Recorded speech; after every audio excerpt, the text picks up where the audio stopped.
Hello, and welcome to the Bray School. In 2020, Colonial Williamsburg partnered with the College of William and Mary to study the building that we're in today. That research led to the discovery of the oldest surviving school dedicated to black education in the United States, the Bray School. Founded in 1760, this school educated both free and enslaved black children up until 1774. Today, we're in the research phase of understanding what this building looked like, how the rooms were used, and what evidence currently survives in the building that tells us the stories of the past. The building, now owned by the Colonial Williamsburg Foundation, will be moved to the historic area where it will be interpreted to visitors visiting Colonial Williamsburg in the future. So I'm standing here at the Bray School, and we are looking at one of the original windows. And why and how is it original? So when we first started investigations here, we were basically doing non-invasive investigations. So that means not taking out the plaster, just looking at the visual elements that we could see. So windows, doors, chimney pieces, those sort of elements that we could readily investigate without damaging anything. And we have come to the conclusion that we actually have a few original window pieces that are still from 1760, original to the Bray School. One of them is this upper window sash. So the sash are kind of this piece of woodwork here that has the panes of glass. And you can see that there are two kind of different styles in this window.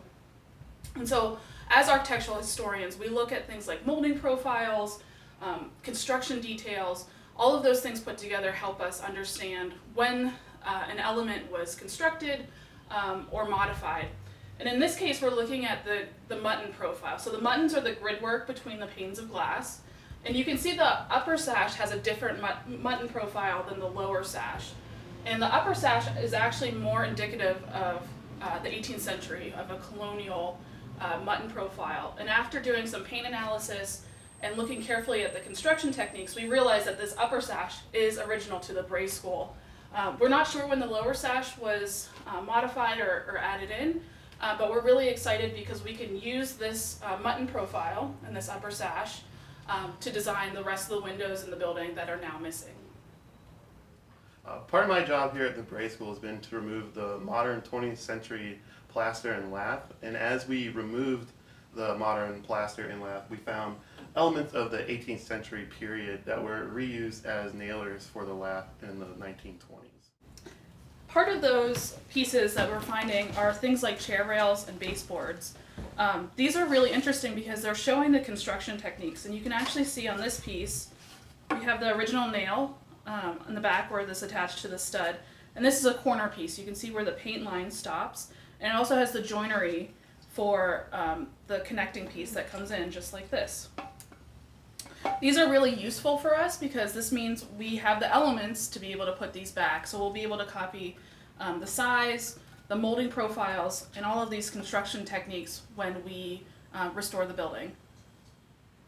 So once Scott and Steve remove the lath and they find the reused pieces in the walls, I come in and I give them numbers, I note their location, and then I add them to a spreadsheet that has every object that we've either removed from the building or that are still in the building but will eventually come into the collection. So you can see in this particular room on the first floor, you can see several, like this painted green piece here of trim. Up near the ceiling, there's another one. We have them all along this wall, and in fact, in this particular room, we have reused pieces on every wall and near every ceiling space. So this one is going to be particularly fruitful for us in terms of learning about the profiles, but also the various paint layers, because we have so many pieces that we're going to be able to study and analyze. So what I've done, you can see the blue tape on these. They have numbers on them. There are inventory number. We put an AF, means architectural fragment. Then we put a dash. We put 14.41. 14 is the block number that the building will be in the historic area, and 41 is the number of the building. And then the number at the end is just how it's falling numerically in the inventory. So this particular green one is AF-14.41.271. So that's the 271st piece that I've put into the inventory. What I'm doing here today is I'm coming through. They found some other pieces that they want to have paint analysis done. And in order to do that, I need to number them so that Kirsten can track them. We can track exactly where the samples are coming from. So we have this piece over here that says needs a number. So I come in, I put our blue tape, and I know the last number that was adhered to a various piece, and so I now add the next one.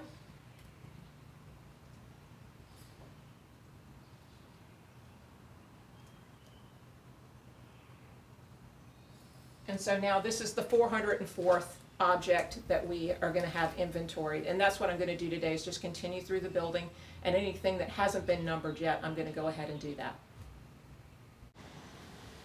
An interesting construction detail that most people don't get to see are these carpenter's marks.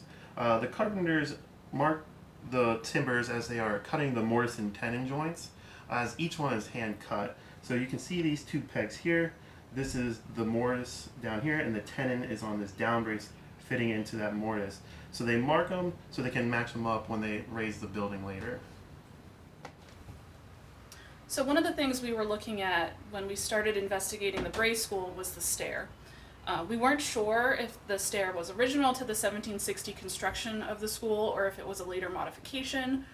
We do know by visually inspecting the staircase itself that it has been modified over time. So part of our investigations have been to remove the modern 1920s plaster from underneath the stair and on the side of the stair. And that allowed us to get a better view of actually the structure and the framing, basically the bones of the stair. And when we were able to uncover that, we found that the stair is actually original to the building. So it has some great pit-sawn carriages. The pieces that hold the treads and risers are little cleats that are wrought-nailed and attached to the carriages. And all of this is indicative of an 18th century stair. We also know by looking at how it interacts with the floor and the landing that the stair had to be constructed in the original building campaign, so in 1760. We also look at the decorative elements like the newel post, the stringers, the cap, and the balusters and handrail. And some of these elements are from the 18th century, we believe, and some of them we think are later modifications. Part of investigating the Bray School is actually looking at the decorative elements as well as using some scientific methods. So here we're actually looking at the handrail, the balusters, the stringer, and the cap for the stair. You can also see we've done some paint reveals. So this is removing all of the layers of paint to get down to the original wood. And part of this was to better understand how the stair was constructed and if and how it was modified over time. So here you can actually see there's some evidence of some ghosting. Some ghost marks are marks that are sort of left behind and kind of hidden. And here we can actually kind of see that there were nails in the side of the stair. And when we did our paint reveal, you can actually see nails right here. And that tells us that this was a later modification to the stair. We're also looking at the paint reveals to be able to get a really good molding profile. Part of the restoration process is going to be reproducing some of these elements. So since we have a bare wood kind of profile here, we'll be able to take those molding profiles and replicate that where needed.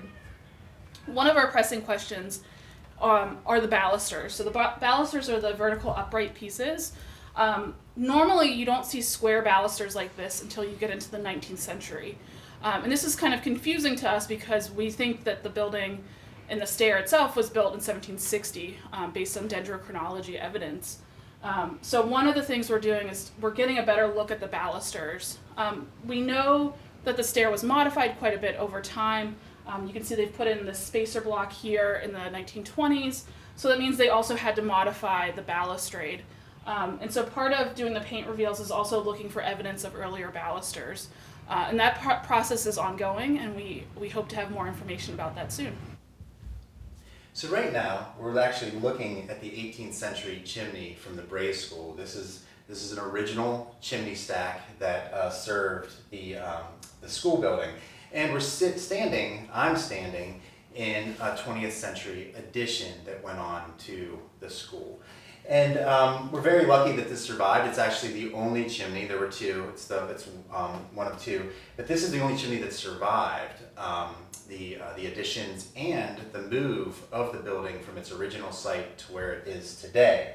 And we have to always be very careful with this, with materials, the brickwork, especially during a move or even during preservation efforts, can be damaged really easily, and information can be lost. So what we look at throughout the building is not just the stories about, or the information about how the building, what the building looked like, how it functioned, the stories of the people that owned it, the stories of the people that used it, but also the stories of the people who built it. And that information is contained in all of the building materials and what we see throughout the building.